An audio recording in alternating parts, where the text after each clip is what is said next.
Mga kabida, isang magandang oras sa lahat. Welcome po sa aking channel. Ito po, magandang pag-usapan po, ano? Ito hong hamon po ngayon ni Baguio City Mayor Benjamin Magalong, ano, kay Pangulong Ferdinand Bongbong Marcos po, mga kabida, no? Matapos pong naglabas po siya ng kautusan para sa lahat po niyang mga cabinet secretaries na mag-submit po ng kani-kanilang mga courtesy resignations, ano? Actually, suportado po ni Mayor Magalong yung kanya hong call, yung call po ni PBBM, ano, para sa kanya hong mga kalihim, mga kabida. Pero yung suporta po niya, okay, meron pong kakibat na mga hamon po, ano, challenges para ho kay PBBM. Para naman po makita po yung pagiging seryoso po, ano, ni Pangulong Marcos doon sa kanya hong hangarin po makabida na mabago, makorek yung mga shortcomings po, ano, ng Marcos administration during the first 3 years po ng kanya hong term. Okay, bilang presidente po ng Pilipinas. At dahil daw doon sa resulta po ng election po, mga kabida, parang nagising ang Pangulo na yun pala, hindi ho na-address yung expectation po ng taong bayan, ano, mga kabida. Kaya ito yung kanya hong step na ginagawa po ngayon. Pinaparesign niya lahat ng mga secretary po niya, no? At kung sino man yung performing secretary at department po, makabida, baka yun yung i-retain po ng Pangulo. At kung sino yung hindi ho nag-perform, okay, yun yung tuluyan na pong bitawan po ng Pangulo, mga kabida. Pero dito ho tayo mag-focus sa 6 na mga kondisyon, ano, ni Mayor Magalong po, mga kabida, no? Dito ho sa sinasabi ho ng Pangulo na recalibration po. Okay? Unang-una po, ito yung kanya hong suggestion. Okay? Abolish congressional pork barrel allocations in executive departments like DPWH, DSWD, DOLE, DOH, etc., ensuring transparency and accountability in resource allocations. Kung maalala po ninyo, mga kabida, no, na yung mga congressman po natin, mga mambabatas po natin, lalong-lalo na po sa lower house, meron po silang mga allocations dyan po sa iba't ibang sangay po ng pamahalaan po, mga kabida. Just like yung sinabi po ni Magalong na DPWH, ito hong DSWD, ano, DOH, doon yun inilagay yung kanila pong allocations, ano, congressional pork allocation po, mga kabida. Okay? Now, gusto ho ni Mayor Magalong na tanggalin po yun. Kasi ho, yun yung isa sa mga sources po, mga kabida, ng corruption po, mga kabida. Okay? Now, pangalawa sa kanya hong suggestion po, mga kabida, no? Ito hong shield departmental appointments, particularly in frontline departments like DPWH, from congressional interference to ensure merit-based selection. Ayon. So, yung mga appointments po, mga kabida, kasi ho, may mga instances kasi na nangingialam po itong mga kongresista. Okay? Lalong-lalo na po dyan po sa mga iba't ibang sangay po ng executive branch. Okay? Gusto ho niyang tanggalin po ito, mga kabida. Number 3, eliminate the practice of percentages of corrupt politicians in public projects and other forms of corruption that undermine public trusts. Marami kasing mga politiko po, mga kabida, na humihingi po ng porsyento, komisyon. Kaya nga, nabansagan itong mga politiko na ito ng mga commissioners. Okay? Diyan ho sa mga government projects. Okay? Yun yung gusto kong walain at mawala ni Mayor Magalong po, mga kabida, kasi ho, root of corruption yan eh. Okay, para madali po yung proseso, dun ho sa pagpapatupad po ng proyekto sa isang lugar, okay? Wala hong problema sa mga permits, kami na po bahala sa mga permits, etc., etc. So yun po yung tinutukoy po, ano, ni Magalong po, mga kabida, na commission percentage ng mga politiko, ano, mula sa mga proyekto po ng gobyerno, mga kabida, no.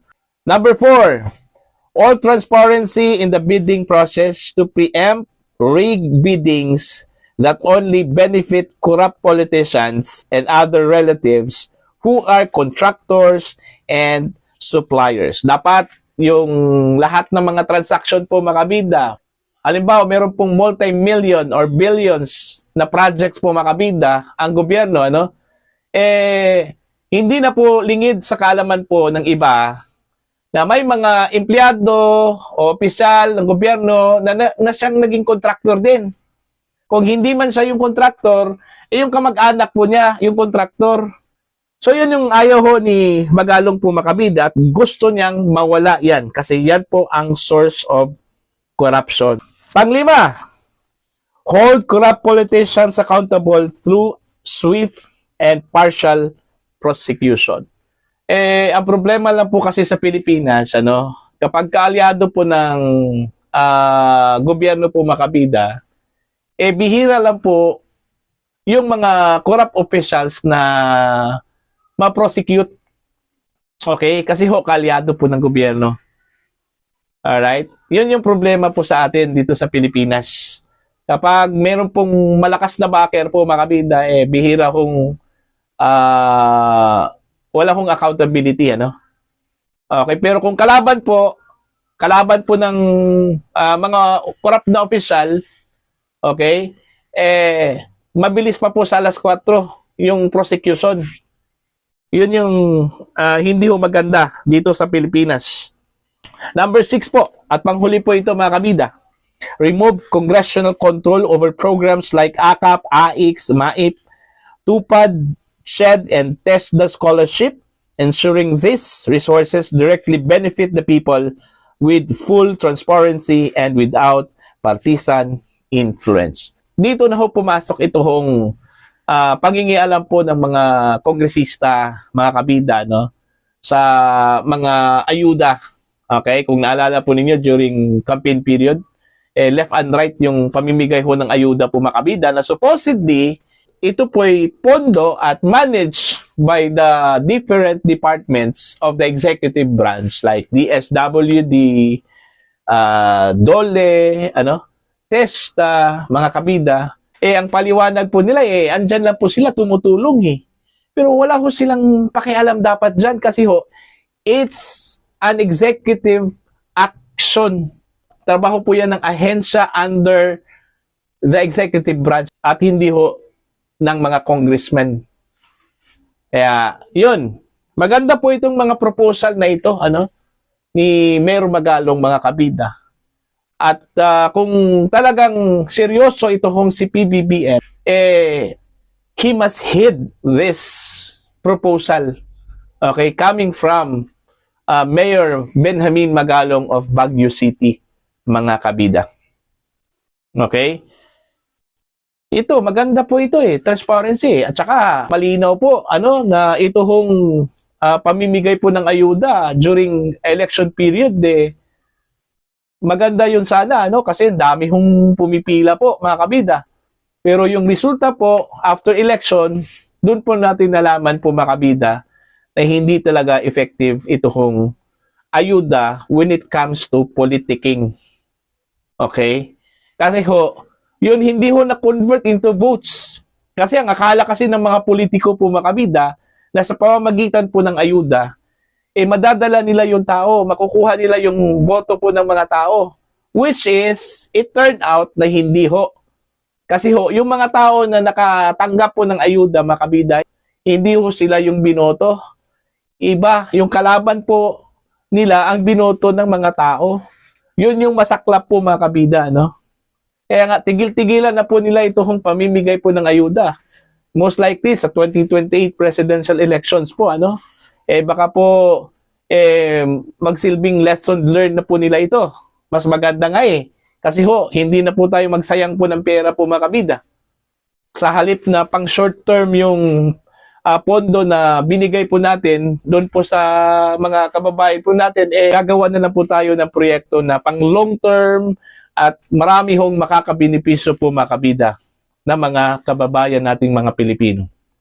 Yun yung maganda. At hindi ho yung pang short term lang, Kasi napakahalata masyado yung ginawa po ng mga politiko last time na yung short term na pamimigay ho ng ayuda talagang ginagawa po na pang-eleksyon lang po para lang po makakuha po ng boto po mga kabida, no?